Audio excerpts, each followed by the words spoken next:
La palabra del Señor dice de esta manera: acercándose uno de los escribas que los había oído disputar y sabía que les había respondido bien, le preguntó: ¿cuál es el primer mandamiento de todos?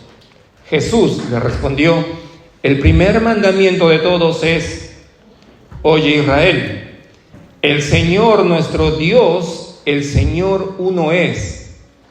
Y amarás al Señor tu Dios con todo tu corazón y con toda tu alma y con toda tu mente y con todas tus fuerzas. Este es el principal mandamiento. Y el segundo es semejante: amarás a tu prójimo como a ti mismo. No hay otro mandamiento mayor que estos. Entonces el escriba le dijo: bien, maestro, verdad has dicho que uno es Dios y no hay otro fuera de él. Y el amarle con todo el corazón, con todo el entendimiento, con todo el alma y con todas las fuerzas, y amar al prójimo como a uno mismo, es más que todos los holocaustos y sacrificios. Jesús entonces, viendo que había respondido sabiamente, le dijo: no estás lejos del reino de Dios. Y ya ninguno osaba preguntarle. Vamos a tomar asiento.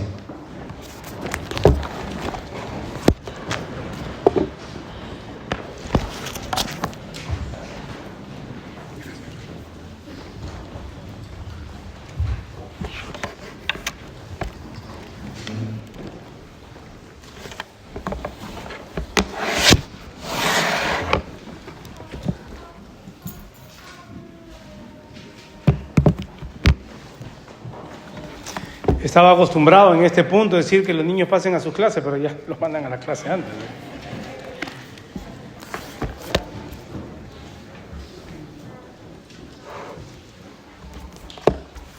Me sacan de mi zona de confort. Déjeme decir que la iglesia se ve hermosa y gloria a Dios por eso. Mateo 11:28 registra la invitación más osada que jamás nadie ha hecho en la historia de la humanidad. Nadie se ha atrevido a hacer semejante invitación. Y estoy seguro que todos estamos familiarizados con esta invitación cuando el Señor Jesús dijo: vengan a mí todos los que están trabajados y cansados, que yo os haré descansar. Y estas palabras de Jesús en Mateo 11 hacen eco de las palabras registradas en el libro de Jeremías. Y esto es sorprendente. Jeremías 31:25 dice: porque yo he de satisfacer, hablando Dios, el alma cansada y he de saciar toda alma atribulada. Dios mismo, hecho hombre, viene a cumplir esa promesa, esa invitación, 700 años después. Esta gran invitación en la cual Jesús, que es el Dios encarnado, llama al pecador para el descanso de sus almas, ha sido ofrecida de manera general, lo hemos visto. Ha sido escuchada por todos, no solo por el pueblo, el común gentío, sino también por las autoridades judías. Llámense fariseos, escribas, ancianos, principales sacerdotes, saduceos. ¿Cuál ha sido la respuesta de este grupo hasta ahora? Como Marcos nos dice, cada uno de este grupo se ha acercado, pero no respondiendo positivamente al llamado, no respondiendo positivamente a la invitación de Jesús, pero más bien con la intención de tenderle una trampa.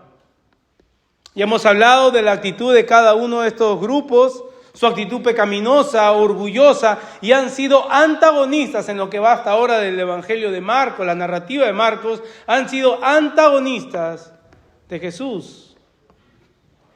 Pero detrás de todo eso, hermanos, quiero que contemplemos algo, la providencia de Dios. La providencia de Dios nos deja ver cómo Dios sustenta, gobierna y dirige absolutamente todo para el cumplimiento de su voluntad. Todo, conforme a su propósito, se va a llevar a cabo. No hay nada que frustre los planes de Dios. Y Dios se vale aún del pecado del hombre para mostrar su voluntad. Y tenemos que tener en claro, Él no es autor del pecado, hermanos. pero Él permite el pecado del hombre para sus propósitos eternos. Ahora, estas confrontaciones entre Jesús y estos grupos religiosos es parte de la providencia de Dios, para el bien de su iglesia, para el bien tuyo, para el bien mío, el lector que tenemos ahora aquí en la página de la Escritura, lo que está pasando. Este va a ser ya la última confrontación. Estamos en el día martes de la última semana del Señor. ¿Y qué tal la agenda que el Señor ha venido cumpliendo, verdad? Una y otra confrontación. Estos grupos se han levantado queriendo tenderles trampa, queriendo cazarles, dice la palabra original.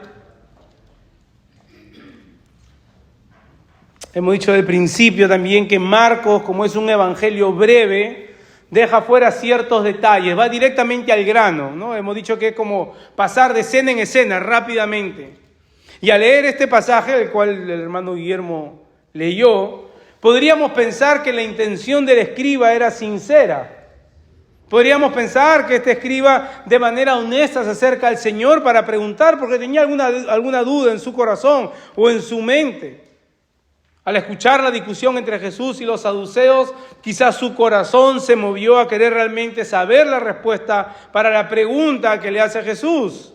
Pero Mateo, en su evangelio, nos da el ambiente, nos da el contexto, el trasfondo en donde toda esta historia se desarrolla, y eso lo vamos a estar viendo en un momento.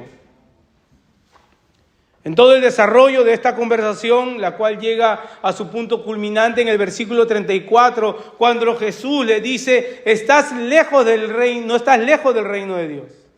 Es el punto culminante de esta conversación. Y lo que Marcos nos muestra en estos versículos, hermanos, el pasaje que vamos a estar exponiendo, la idea central de todos estos versículos es la siguiente, que a pesar de la pregunta maliciosa que este intérprete de la ley le hace a Jesús, Jesús va a usar eso para dejarle ver al escriba la adoración que Dios exige del hombre. Ojo, no es que Dios exige del hombre, de su pueblo nada más esta adoración.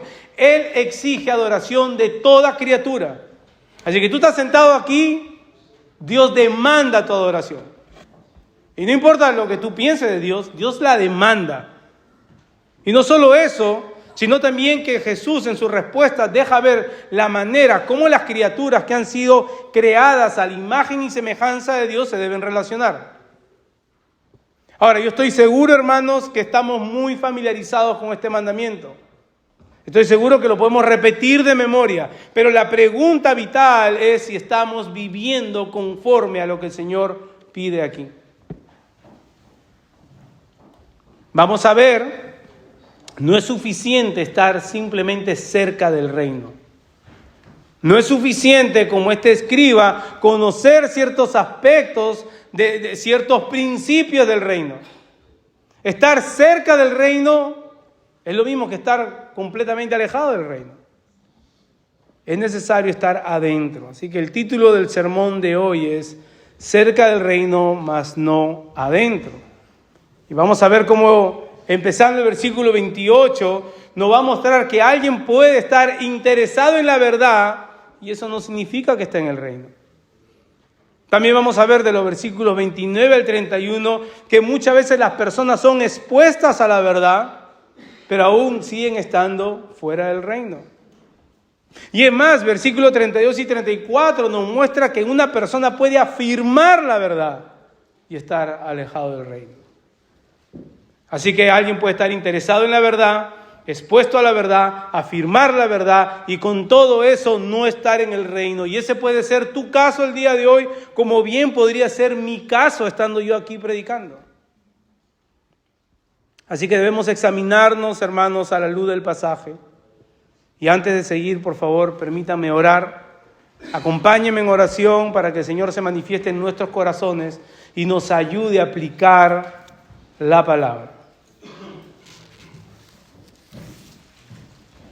Señor, en tu palabra tú has dado a conocer tu plan maravilloso y perfecto y la manera como tú has decidido comprar a un grupo de rebeldes, a un grupo de pecadores, Señor, por medio de la sangre preciosa de tu Hijo Cristo Jesús.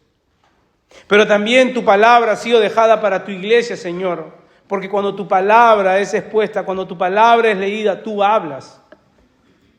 Así que permite que en esta tarde que tu pueblo está reunido, podamos inclinar, Señor, nuestro corazón con la ayuda del Espíritu Santo a lo que tu palabra tiene que decir. Ayúdanos, Señor, ya sea en distracciones, en debilidades, Señor, y te pido que tú captures la mente de todos aquellos que están aquí, Señor, que quizás sea la primera vez que van a ser expuestos a la verdad, que pasen de ser simplemente personas interesadas en la verdad, expuestas a la verdad, a vivir en la verdad. Habla, Señor, tu pueblo ansiosamente anhela escuchar tu voz. En Cristo Jesús. Amén. Vayamos un momento a Mateo 22 y acompáñenme a leer los versículos 34 y 35. Y esto nos va a servir entonces para ver, como había dicho hace un momento, cuál es la intención real de este escriba.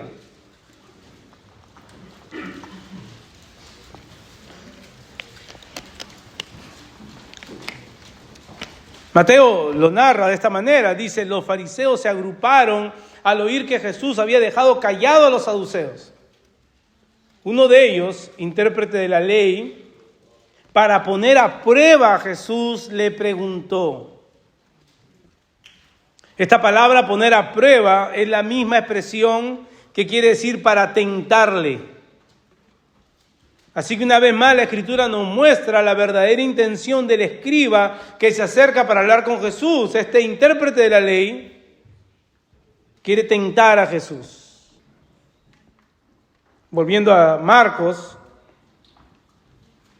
dice: acercándose uno de los escribas que los había oído disputar y sabía que les había respondido bien, le preguntó: ¿cuál es el primer mandamiento de todos? Ahí podemos ver nuestro primer encabezado. Esta persona va con una pregunta. Hay un interés por parte de este escriba de escuchar la respuesta que Jesús le va a dar. La intención, como le hemos visto, era tentarlo, era pecaminosa, pero bien varios aquí se pueden relacionar con la pregunta. El interés de saber la verdad. ¿Cuál es el primer mandamiento de todos? Para el contexto judío, quizá la intención del escriba al probar a Jesús, al tentarle, era escuchar de boca de Jesús cuál de las 600 y más leyes que ellos tenían, a cuál de esas Jesús le daba mayor importancia, cuál de ellas era de mayor prioridad para Jesús. Y quizás dependiendo de cuál Jesús le daba más importancia, a lo mejor podían, asociarlo con algún grupo que se movía en medio de el liderazgo judío. Acuérdense que los fariseos observaban todo tipo de ley ceremonial, ley sacerdotal, ley dietética, ley moral, y ellos habían sumado más leyes, y por medio de esto ellos se autojustificaban. Mejor dicho, la justicia de ellos, la confianza de ellos, estaba basado en todo lo que ellos hacían externamente. Entonces, si Jesús podía mencionar una ley, un mandamiento que ellos cumplían bien, quizás eso les iba a dar a ellos mayor confianza. Esa es la intención del escriba, querer intentar tentar a Jesús. ¿Cuál de todas estas leyes él iba a decir que es más importante? Ahora, quizás también la pregunta podía disfrazar otra intención. Quizás la pregunta en sí podría ser: ¿qué debo hacer para ganarme el favor de Dios? ¿O qué requisitos debo cumplir? ¿Qué manda Dios como primero para saber que estoy bien con Él?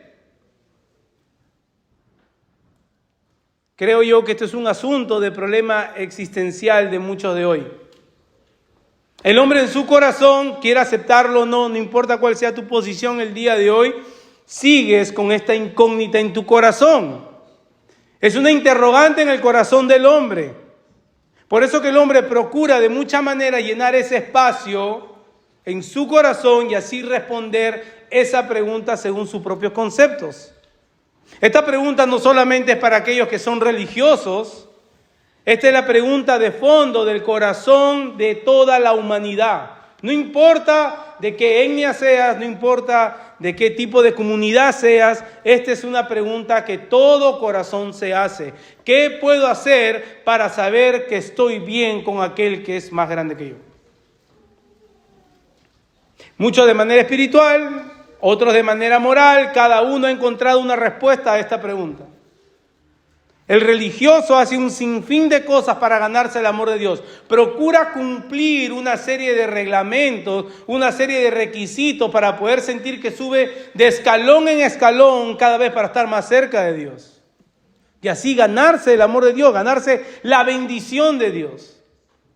El que niega la existencia de Dios, que también es un adorador, porque el corazón del hombre ha sido diseñado para adorar, solo que adoran lo creado y no al Creador.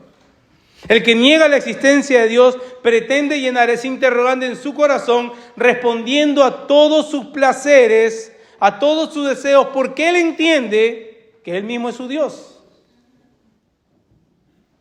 Así que hay un interés por saber la verdad general. Aunque después esa verdad la desafiemos. Muchas personas se acercan a la iglesia con ese mismo interés por la verdad. Quieren escuchar de boca de un pastor, de algún sacerdote, de algún gurú espiritual que le diga y le dé seguridad que haciendo tal cosa o cumpliendo tal cosa o tal requisito van a estar bien. Así que la pregunta del escriba en sí encierra la curiosidad o el interés de muchos, de todos. Y quizás tú has venido aquí con ese mismo interés, quizás tú has venido preguntándose, ok, según ellos, según esa iglesia que se reúne, según la iglesia del Redentor, ¿qué es lo que tengo yo que hacer para estar bien con Dios?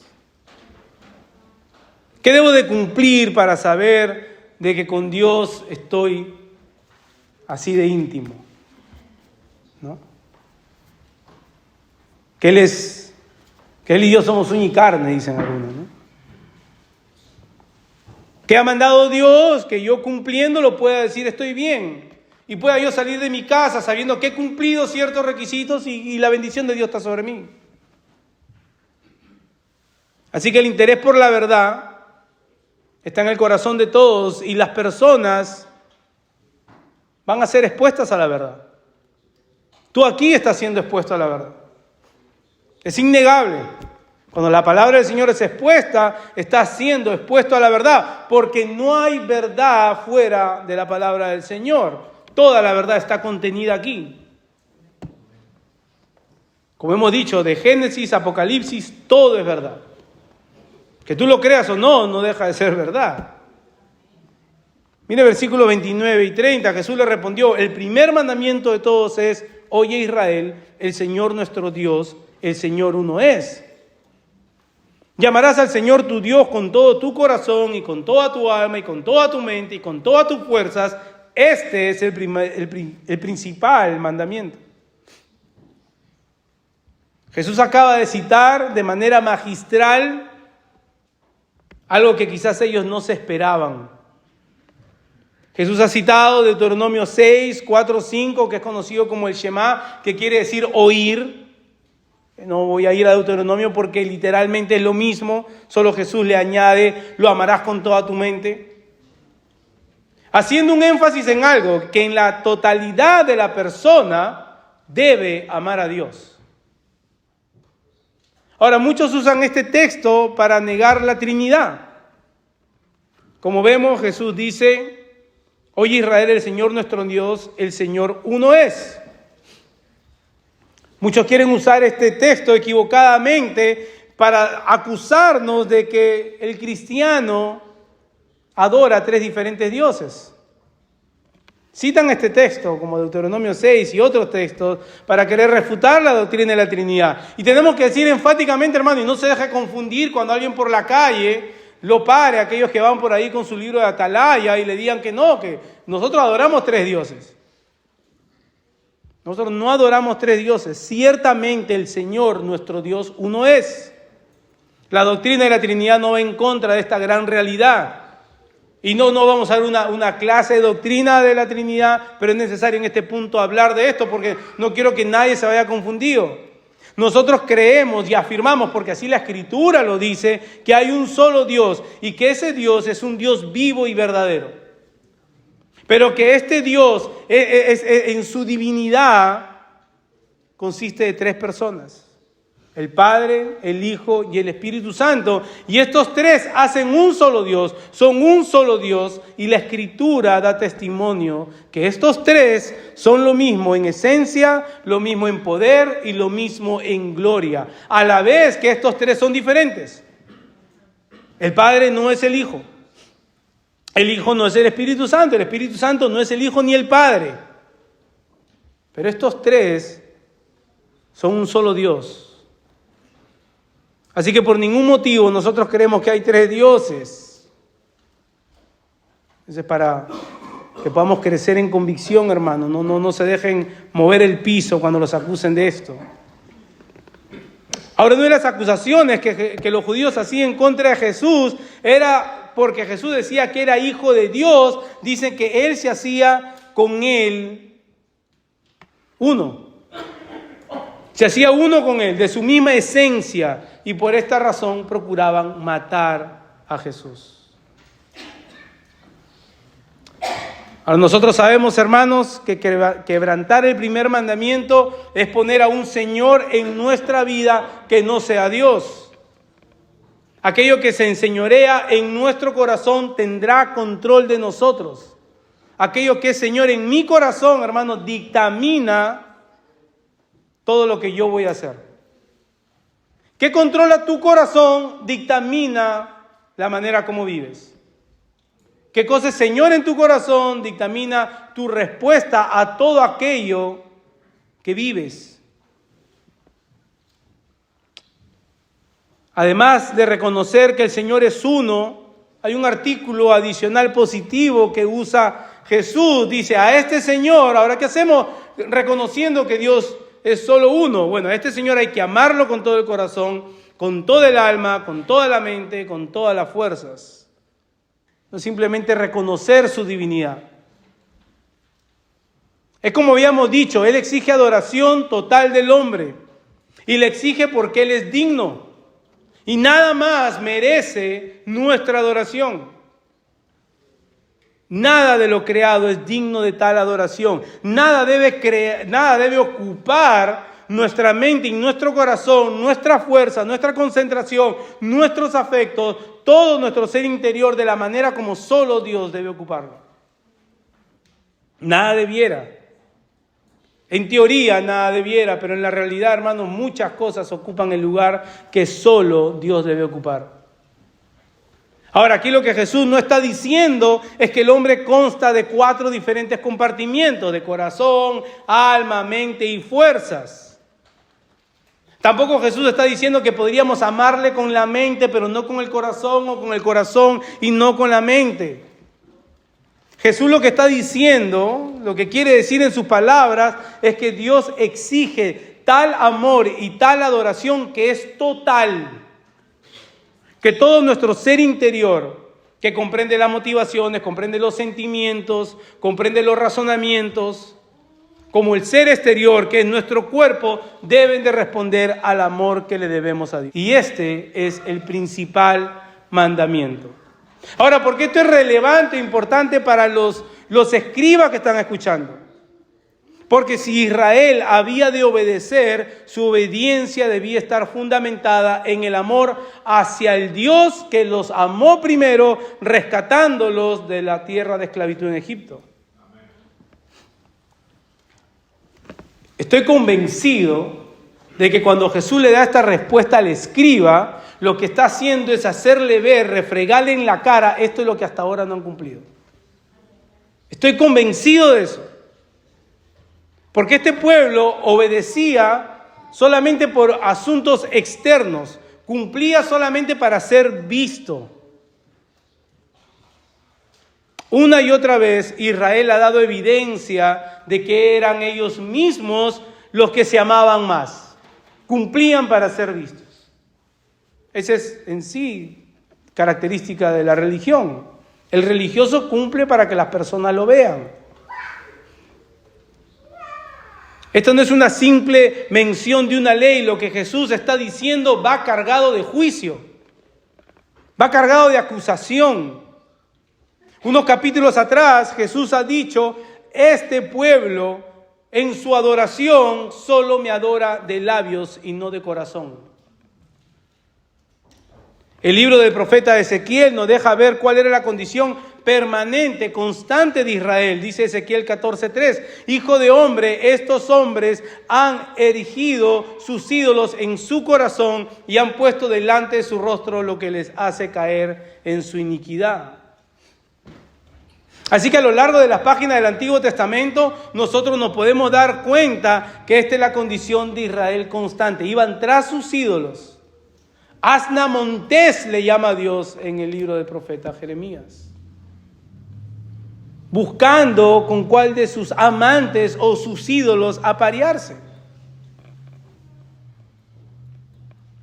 La obediencia de Israel era una obediencia superficial, como lo hemos visto. Aunque habían hombres y mujeres que fielmente amaban al Señor, pero en general, el pueblo en general y aquellos que lideraban el pueblo, basta con leer Reyes, Crónicas, para darnos cuenta que todos los que estaban en una posición de liderazgo, lideraban al pueblo al adulterio espiritual. Así que Jesús los está confrontando con una realidad de la cual ellos no han podido escapar aún. Todas las evidencias que Marcos nos ha presentado hasta aquí nos deja ver el corazón de estos líderes que está alejado de Dios. Por eso es importante la respuesta que le da al escriba. Ahora, ¿cómo está mi corazón respecto a este mandamiento? Es la pregunta que debiéramos hacernos el día de hoy. ¿Cómo está creciendo mi corazón en amor hacia el Dios que me amó a mí primero? Juan en su primera epístola dice que nosotros le amamos, pero si le amamos es en respuesta de haber experimentado el amor de Dios por nosotros. Así que ¿cómo está nuestro corazón ardiendo, latiendo, creciendo en amor por nuestro Señor? Es una pregunta difícil. Es una pregunta dura. Hermano, yo analizo mi corazón y me doy cuenta de lo fácil que es para mí poner otras cosas en el lugar que solo debe ocupar mi amor por el Señor. Me doy cuenta que día a día mi corazón se ocupa de 100 cosas antes de buscar refugio en Dios. Y una de mis oraciones constantes, hermano, que le pido al Señor es que me ayude a crecer en amor hacia Él y que me ayude a experimentar su amor por mí de manera más real y más tangible, porque mi corazón es un corazón muy distraído. ¿Por qué, hermanos? ¿Por qué debemos de crecer en amor a Dios? ¿Por qué es mi oración y espero que sea la oración de ustedes también? Porque, hermanos, entiendo que si voy a obedecer a Dios debe partir de un corazón que arde de amor por Él. Que no debe ser un corazón buscando algo a cambio, que no debe ser un corazón que por conveniencia quiere cumplir una serie de requisitos. Y ya que mi corazón, hermanos, puede arder por muchas cosas, y quizás tú te puedes relacionar con mi experiencia, necesito pedirle al Señor que me ayude en esto. Necesito. Puede ser que nuestro corazón arda o ame cosas que no son pecaminosas en sí, pero que nos distraen realmente de amar al Señor como Él exige de nosotros.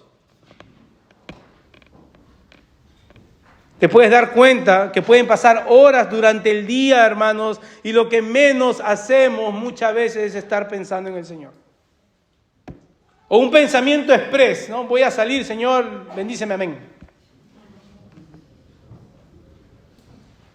El Señor merece más que nuestras palabras ingratas. Yo entiendo que hay momentos, hermanos, que ni siquiera podemos pronunciar una oración. Entiendo que hay momentos de tal aflicción, de tal dolor, de tal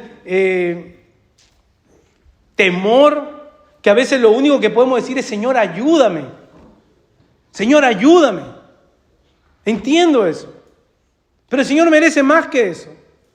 Aunque Él entiende nuestras debilidades, Él sabe que somos solo de polvo, conoce nuestra condición.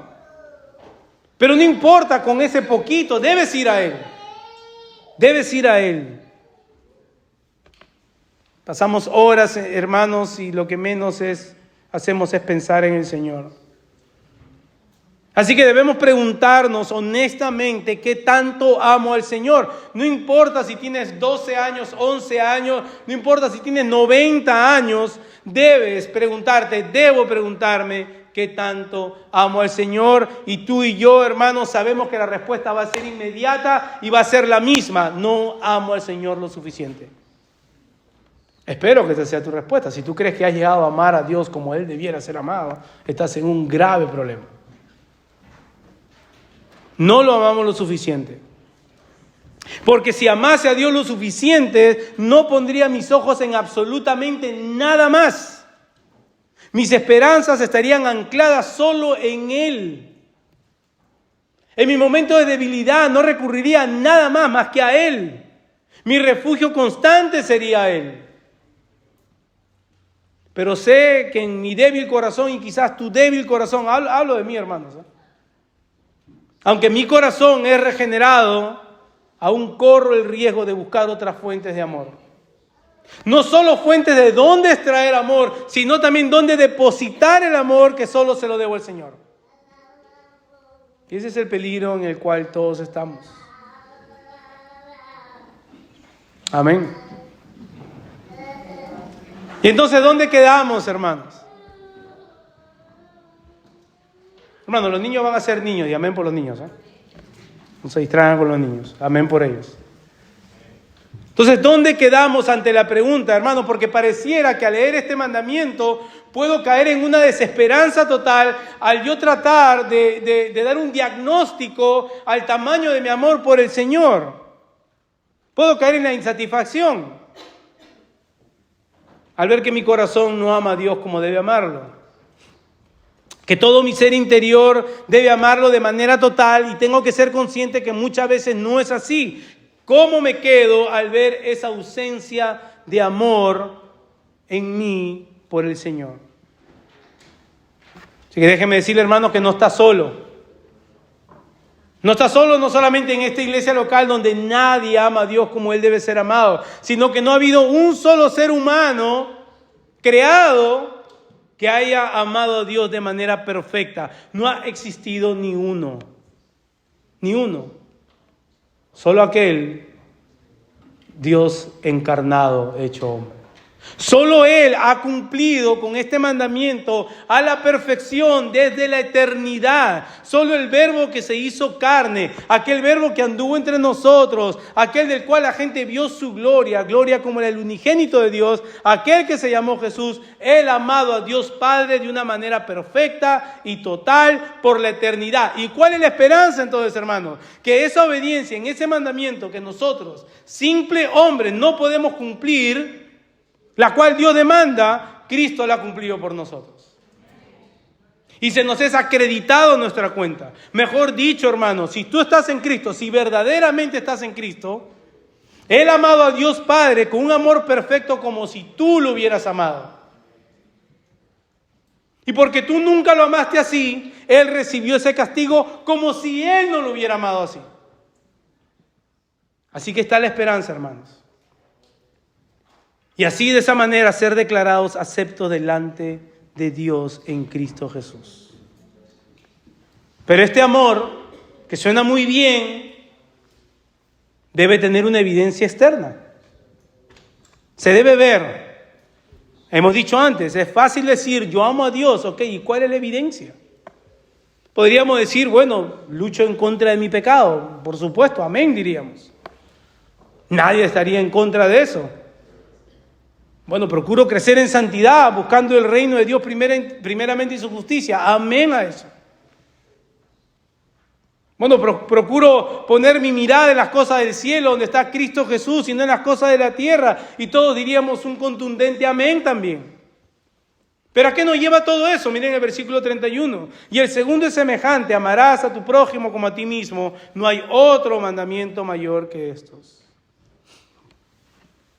Cuando Jesús dice que este mandamiento es semejante, le está dando una relación inseparable el uno del otro. No se pueden separar. Un amor sincero de todo corazón a Dios necesariamente se va a ver evidente en un amor que es de cuidado y desinteresado por lo demás. Y Jesús mismo ha personificado esta verdad. Él es el Hijo del Hombre, el Mesías, como Él dice, yo he venido a servir y no a ser servido. Entonces, si yo digo que amo a Dios, que de cierta manera es fácil, ¿verdad? Ese amor se debe hacer evidente en el amor para con otros. Juan es muy claro en su primera epístola. Tú dices que amas a Dios, pero no amas a tu hermano, eres un mentiroso. Hermano, tiene un problema, vayan a primera de Juan y arranquen la página si quieren, pero él lo dice. Estos líderes religiosos lo que menos mostraban es ese amor para con otros. Y miren la gran verdad a la que esta persona está siendo expuesta. Debes amar a Dios con todo tu ser y debes amar a los demás como tú te amas. Y no, hermanos, no hay un tercer componente en el mandamiento. Muchos piensan que primero tienes que aprender a amarte a ti para poder amar a los demás. Tú te amas. ¿Ok? Basta con que vayamos al espejo y vean cómo hemos procurado arreglarnos lo mejor posible. Tú te amas porque buscas lo mejor para ti. No vas comiendo comida podrida, ¿o sí? No, ¿verdad? Procuras escoger lo mejor. No vuelves a un restaurante que no te gusta. Así que la Escritura da por sentado que el hombre ya se ama y se ama demasiado. Desgraciadamente se ama tanto que muchas veces su orgullo se ve herido cuando la respuesta de las personas no es aquella que ellos esperan. Entonces la sociedad le llama baja autoestima. Y dice que el hombre debe hacer con otros así como quieren que hagan con él. Así debes hacer. Brillantemente Jesús ha puesto dos pasajes juntos, uno en Deuteronomio 6, otro en Levítico 19, como ninguna persona en la historia de Israel lo había hecho. Los ha fusionado de manera que estos dos mandamientos han resumido toda la ley. Ahora no creo que nosotros estamos familiarizados con eso, ¿verdad? Que en la respuesta de Jesús tiene que ver la primera con los primeros 4 mandamientos y la segunda parte con los últimos 6 mandamientos. Que tiene que ver con el amor a los demás. ¿Cuál era el problema del joven rico? Él pensaba que había cumplido la segunda mitad de los mandamientos y cuando Jesús le dice, anda, vende todo y dale a los pobres, ahí de su corazón muestra de que él no había cumplido con amar a Dios con toda su mente, con todas sus fuerzas, con todo su corazón. Él externamente había sido una persona caritativa, de buena moral, pero igual esa segunda parte del mandamiento no puede estar apartada de la primera parte, que es amarás a Dios con todo tu corazón. Esto quiere decir de que amamos para buscar la gloria de Dios. A ver, si nosotros practicamos un amor, hermanos, sincero, buscando la gloria de Dios, cuando nos hieran, no vamos a decir, oh, no me importa, no seamos mentirosos. Nos van a herir, pero vamos a decir, Señor, amén. Porque tú fuiste más herido aún por mis transgresiones. Pero cuando nosotros fingimos un servicio, cuando nos hieran, automáticamente vamos a repeler a la gente. No quiero hacer nada ya. Y déjenme hacerles una pregunta necesaria en este punto. ¿Por qué tantos problemas dentro de la iglesia, hermanos? ¿Por qué tantos problemas dentro de la iglesia en general? ¿Y por qué tantos problemas en nuestras relaciones interpersonales, sea en el hogar, en el trabajo? ¿Por qué tantos problemas? ¿Por qué tantos problemas también dentro de la iglesia local, hermanos? No nos podemos cegar. Le voy a decir por qué, y creo yo que esta es la razón. Porque en nuestro corazón albergamos muchas veces amor para con otras cosas más que amor para con Dios. No creo que haya una razón aparte de esa. Amo más mi nombre que amo a Dios mismo. Amo más mis ideas mi opinión, amo más lo que hago, mi esfuerzo, que a Dios mismo. Entonces, cuando alguien me ofende, yo ya no puedo amar más a esa persona. Has ofendido lo más precioso que tengo yo en mi corazón, que soy yo mismo. Hermanos, nosotros tenemos y llegamos a la iglesia con diferentes conceptos, diferentes motivaciones, diferentes ideales, diferentes metas, expectativas, planes, etc. Y al comienzo, hablamos ahora en la oración, al comienzo todos llegamos súper emocionados. ¡Wow! ¿Qué tal la iglesia? ¿Cómo se aman ahí los hermanos? Y la predicación es positiva y las alabanzas es bíblica. Pero pasa un poquito de tiempo, hermanos, y nos comenzamos a fijar en todos los defectos. Pues somos así. Es como en el noviazgo, ¿no? Cuando uno da una consejería prematrimonial, yo, claro, tú estás haciendo tu mayor esfuerzo por resaltar lo bueno de la persona con que te vas a casar, pero cuando te casas, olvidas esa parte y comienzas a señalar todo lo malo.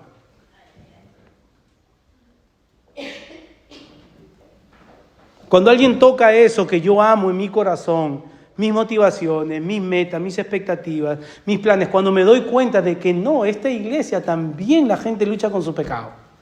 Cuando me doy cuenta de esa realidad, mi reacción va a determinar qué tanto yo amo esas cosas o qué tanto amo al Señor. Qué tanto estas cosas me dan tanta significancia que son mi refugio. Si tú las tocas, olvídate. Entonces, como el primer mandamiento no está presente en mi corazón, y no estoy consciente de lo que Jesús ha logrado por mí en la cruz, al no estar consciente de lo que Jesús ha hecho por mí, no puedo actuar o decir que no voy a actuar conforme la Escritura me pide. Por ende, no puedo amar a mi prójimo como a mí mismo. Como en mi corazón, en mi conciencia, no está presente lo que Jesús ha hecho por mí en la cruz, yo no puedo amar a otros como Él me pide. Ahora, ¿cómo se llama el prójimo, hermanos? Romanos 12:9 en adelante, y no lo vamos a leer, pero quiero citar algunas partes, nos dice cómo la obra de Cristo en la cruz debe impactar nuestra vida y nuestras relaciones horizontales, ya que nuestra relación vertical ha sido solucionada, me imagino. Si verdaderamente mi relación vertical ha sido restablecida, reconciliada por la obra de Cristo en la cruz a mi favor, eso debe impactar mis demás relaciones. Esto no quiere decir, hermanos, que todos vamos a cantar Kumbaya. ¿Ok? Esto no quiere decir esto. Esto quiere decir que a pesar de que mi hermano, mi hermana aún está luchando con problemas de temperamento, con su pecado, lo voy a amar, lo voy a servir. Y cuando sea herido, hermano, porque ese es lo peligroso del ministerio. Si tú eres nuevo, si tú tienes aquí un tiempo, déjame decirte, te van a herir. Y si quieres, sal huyendo ahorita, no sé. Pero la realidad de la iglesia es que nos vamos a herir porque aún estamos luchando con el pecado que está remanente en nuestro corazón. Pero también nos vamos a gozar al ver cómo los hermanos luchan en contra de ese pecado. También nos vamos a gozar al ver cómo el Señor sigue su obra que empezó a través de Cristo y la perfeccionará hasta el día del retorno de Cristo. Vamos a ver cómo de manera práctica Pablo nos habla de que este amor debe manifestarse. Y primero debe manifestarse sin hipocresía, hermano. No le muestres los dientes a alguien si no has solucionado el problema en tu corazón. Dice que seamos afectuosos. Amor fraternal, no amor conveniente. Que nos demos preferencia unos a otros. Esto quiere decir de que el bien de mi hermano y mi hermana está por encima de mi propia intención. Y que lo que menos procuro es su caída o su dolor. Que seamos dedicados a la oración los unos con los otros, hermanos. Que contribuyamos para la necesidad de los santos. Que nos gocemos con los que se gozan, pero que también lloremos con aquellos que sufren. Que tengamos una manera bíblica de pensar de nosotros mismos. Dice que no seamos altivos en nuestra manera de pensar. No te creas más que otro. Oh, pastor, yo no me creo más que otro. Ok, pero mides a otro conforme a las cosas que tú sí cumples. Bueno, sí, estás pensando de ti más que otros. Si yo voy a juzgar al hermano porque el hermano es débil en cierta área y yo no soy débil en esa área, yo me estoy creyendo más que él. Dice que no paguemos mal por mal.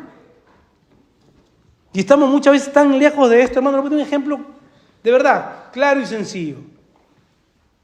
El hermano no me saludó, yo tampoco lo saludo. Ese es pagar mal por mal, hermanos. Y no lo digo yo, lo dice la Escritura.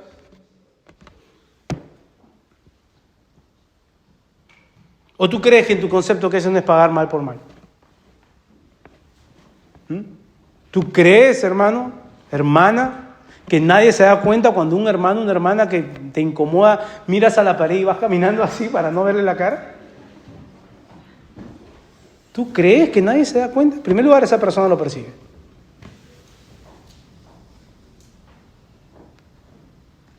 Evitar una persona es ir en contra de ser afectuosos los unos con los otros o no.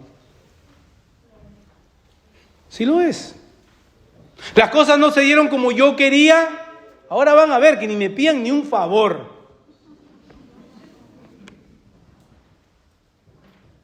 ¿No es eso tomar venganza? ¿No hemos sido todos nosotros comprados por la misma sangre, hermanos? ¿No todos tenemos el mismo Salvador? ¿No Cristo se ha desangrado tanto por ti como por tu hermano? ¿No compartiremos la gloria y la eternidad con nuestros hermanos?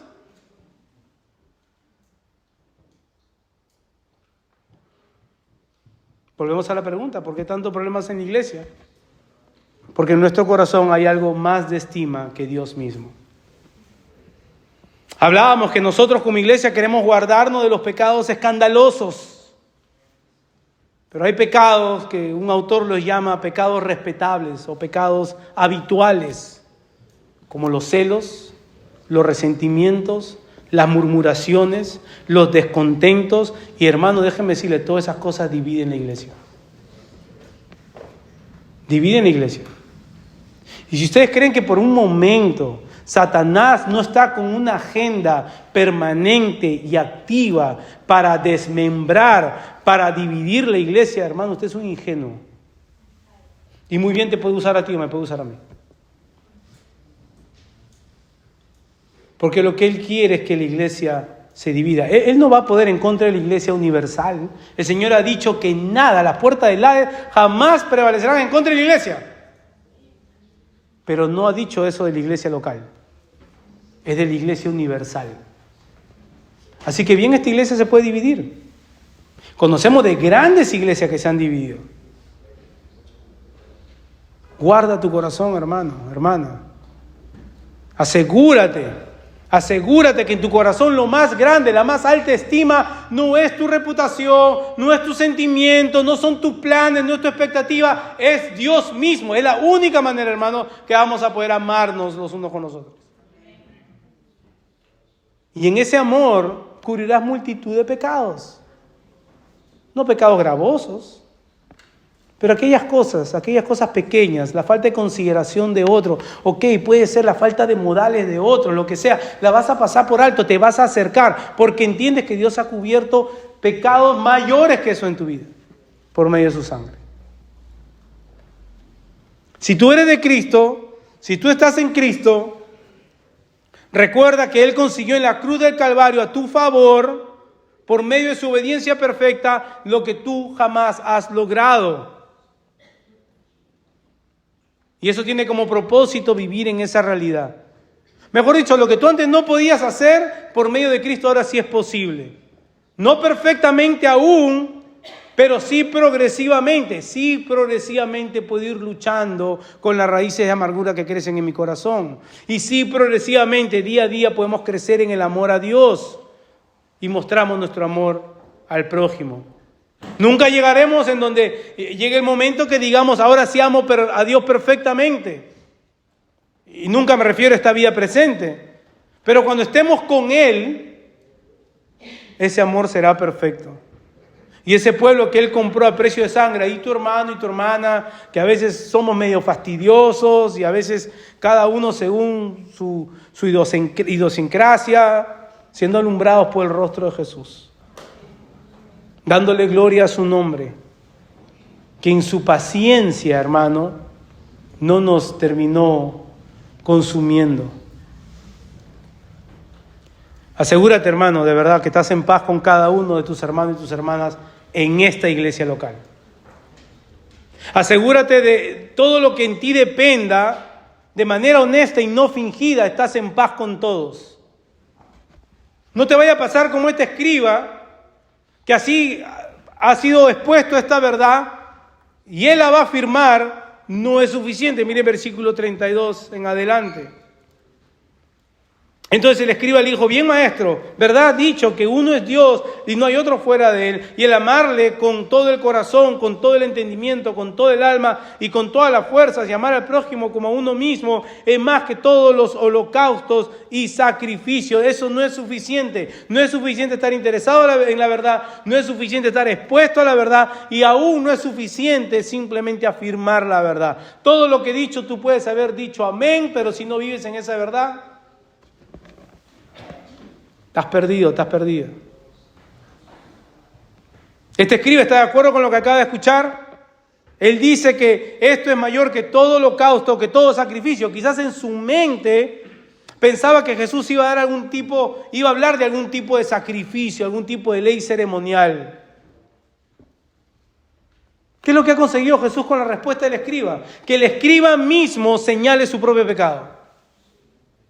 Cuando él ha repetido de manera literal lo que Jesús ha dicho, y al aceptar que ese es el mayor de todos los mandamientos, él está aceptando su condición. Y que no importan los holocaustos ni los sacrificios que ellos podían presentar si su corazón estaba lejos de Dios. Y lo que menos hacían ellos era mostrar el amor hacia su prójimo. Hermano, no es cuestión de que simplemente traigas tu ofrenda, hermano. De verdad. El Señor es proveedor para su iglesia. Esos son sacrificios. Podemos relacionar hasta con holocaustos.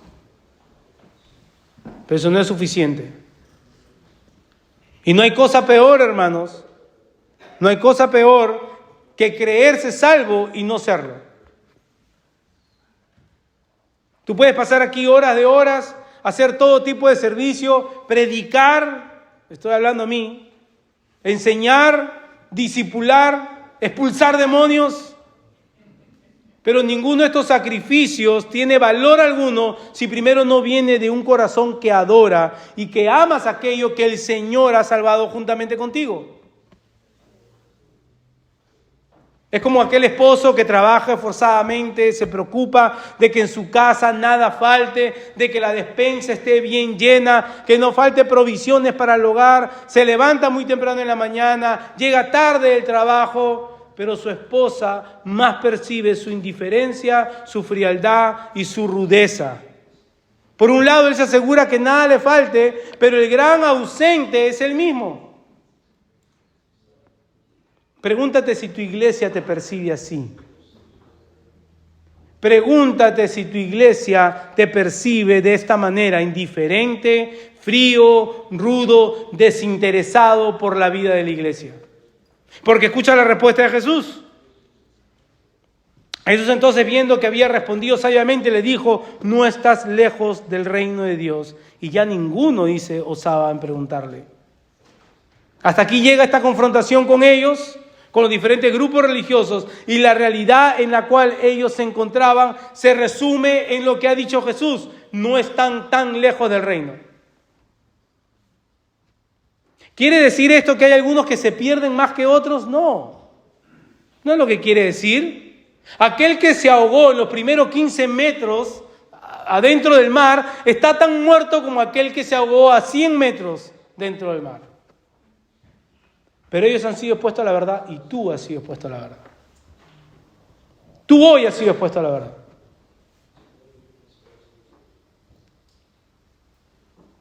Y ellos afirman la verdad, pero eso no les otorga entrada al reino, sino vivir en la verdad. Esto es solamente por medio de Cristo. Para ellos pertenecer al reino de Dios tenía que ver con una señal externa, la de la circuncisión, la cual era una señal para identificarse como la nación de Israel. Pero el reino de Dios, el reino eterno, está compuesto por ciudadanos de corazón circuncidado, y ahí la diferencia. No es un asunto externo. En su corazón han entendido que han recibido tal amor que es incalculable como nunca nadie lo esperaba, y que en vista de ese amor que está reflejado en la cruz, aman a Dios de manera sincera, reconociendo que aún no lo amamos perfectamente, aún no estamos satisfechos con el amor, o no debiéramos estar satisfechos con el amor que le tenemos al Padre. Entendemos que debemos de crecer en ese amor, pero ese amor se hace manifiesto en el amor a los demás. Déjame decirte que no vaya a ser que esta realidad es en la que estás viviendo, cerca del reino, pero no adentro. ¿Cuál es el peligro de mostrarnos siempre indiferentes a los demás? El peligro es que revele que realmente no somos salvos. 2 aplicaciones, hermanos, y con esto concluyo. Cuando nos vayamos de aquí, primero, si eres creyente, si has procedido a la fe y el arrepentimiento, ¿estás aprovechando los medios de gracia que Dios ha dado para que nuestro corazón día a día crezca más en amor a Él? ¿Estás aprovechando la lectura de la palabra, tus tiempos de oración, la predicación de la palabra, las ordenanzas de la iglesia y todo lo que el Señor nos da por medio de los hermanos, nuestras relaciones los unos con los otros, todo eso que da gran testimonio del amor de Dios por ti en Cristo Jesús, lo estás usando para crecer en amor hacia Él? ¿O qué áreas estás descuidando? La segunda aplicación quizás sea más difícil, y yo sé que lo es para mí. ¿A qué miembro de esta iglesia local eres menos propenso de amar? Y que ya pensaste, ¿verdad? Yo sé que ya pensaste en alguien. ¿Y qué vas a hacer al respecto? ¿Qué vas a hacer al respecto? Si tú estás aquí hoy, y déjame hablar, quizás tú estás aquí y no conoces al Señor y todo lo que hemos dicho quizás es un garabato medio raro. Si tú te encuentras sin Cristo, déjame decirte que grande es tu miseria. Déjame decirte que aunque venga de manera seguida y que estás interesado en la verdad y que esta verdad, estás expuesta a esta verdad y además puedes afirmar la verdad, eso no te hace estar dentro del reino. Cerca quizás, pero adentro no. Solo yendo a Cristo. Solo aceptando aquella invitación con la que abrimos el sermón. Vengan a mí todos los que están cansados y trabajados, que yo haré descansar. Solo yendo a Jesús, reconociendo lo grande de tu pecado. Reconociendo cómo la brecha creada por tu pecado entre tú y Dios es tan grande que tú no la puedes saltar. Que la deuda es una deuda eterna y que tú no la puedes pagar ni con 1000 años en el infierno, ni con 10.000 años en el infierno. Estarás ahí por toda la eternidad. Que si te quedas en esa condición, no solo experimentarás una miseria espiritual aquí, pero por la eternidad, y más que miseria, será un tormento eterno. Pero, solo mirando a Jesús y reconociendo que solo Él te puede librar de todo tu pecado y de toda miseria, y depositando en Él tu fe, depositando en Él tu confianza absoluta, dice la palabra, vendrán de Él días de descanso, días de reposo. Confía en Él, corre a Él. Si tienes alguna pregunta, me puedes preguntar terminando el culto y sé salvo. Oremos. Amado Padre, te damos gracias por tu palabra, Señor, la cual nos confronta, nos anima, nos deja ver, Señor, que en medio de la gran pregunta de cuánto te amamos, si bien es cierto, amor, Señor, debemos crecer en nuestro amor por ti, cobramos confianza al saber que tu Hijo te ha amado de manera perfecta y ha cumplido, Señor, a nuestro favor lo que nosotros no podíamos cumplir. Tú lo trataste a Él de la manera como nosotros no te hemos amado, para que ahora disfrutemos una relación contigo como si te hubiéramos amado, como solo Él te ha amado. Señor, pero este amor que profesamos debe tener evidencias, Señor, evidencias externas. Señor, y tu palabra nunca habla en singular, siempre es en plural, hasta que crezcamos todos juntos a la imagen del varón perfecto. Es como tú lo has diseñado, Señor. Que caminando como un cuerpo y tú siendo la cabeza, Señor, amonestándonos mutuamente, soportándonos los unos con los otros, consolándonos unos con los otros, instruyéndonos mutuamente, Señor, podamos crecer en santidad y en amor. Gracias te damos, Señor. En Cristo Jesús. Amén.